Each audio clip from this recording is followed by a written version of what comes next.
السلام وعلیکم السلام ورحمۃ اللہ وبرکاتہ۔ اللہ پاک کی رحمت، آپ سنائیں؟ اللہ پاک کا شکر ہے، شکر ہے اللہ پاک کا۔ اچھا، آپ کو میں یاد ہی کر رہا تھا، میں نے آج نا ایک ویڈیو دیکھی ہے، اس میں مولوی کہہ رہا تھا کہ ڈاکٹر ذاکر نائک جون سا ہے نا، وہ اللہ تعالیٰ کا نور ہے۔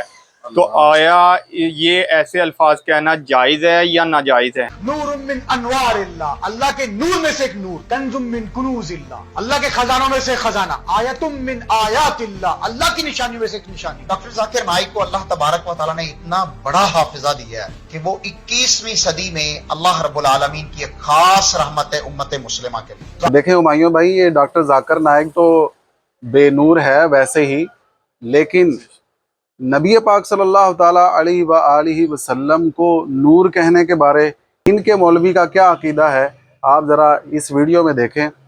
یہ آپ کو واضح طور پر یہاں پر سمجھ آ جائے گی کہ یہ کہہ رہا ہے کہ نبی پاک صلی اللہ تعالیٰ علیہ وسلم کو نور کہنا، اللہ کا نور کہنا، یہ عقیدہ رکھنا کفر ہے۔ صلی اللہ علیہ وسلم اللہ کے نور میں سے نور ہے، جیسے اذان سے پہلے ہمارے علاقوں میں آواز گونجتی ہے الصلاۃ والسلام علیک یا نورا من نور اللہ، کہ محمد صلی اللہ علیہ وسلم اللہ کے نور میں سے نور ہے۔ یہ عقیدہ کفر کا عقیدہ ہے، یہ عقیدہ کفر کا عقیدہ ہے۔ اب ہم ان کو کچھ کہیں گے تو برا لگ جائے گا، لیکن یہ ہے کہ یہ ان کی جوتی انہی کی بوتی ہے۔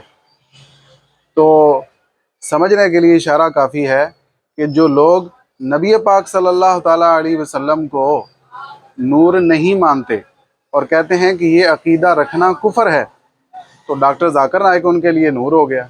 جو اہل بیت کا دشمن ہے، اہل بیت کی قربانیوں کا مذاق اڑانے والا ہے، یزید کو شہزادہ کہنے والا ہے، تو اور اس کے کتنے ہی گمراہ کن عقائد ہیں، تو یہ نہ دیکھیں کہ اس نے کتنے لوگوں کو مسلمان کیا ہے، اپنے جیسے مسلمان کیے نا، جیسا اس کا اپنا نظریہ ہے کہ معاذ اللہ نبی مر کے مٹی میں مل چکے ہیں، محمد صلی اللہ تعالیٰ علیہ وسلم سے بھی مدد مانگنا یہ حرام ہے، اور اس کے علاوہ اور اس کے بہت سارے باطل عقائد و نظریات ہیں جو 1400 سال سے مسلمانوں کے عقائد و نظریات چلتے آ رہے ہیں، جو سراسر اس کے خلاف ہیں۔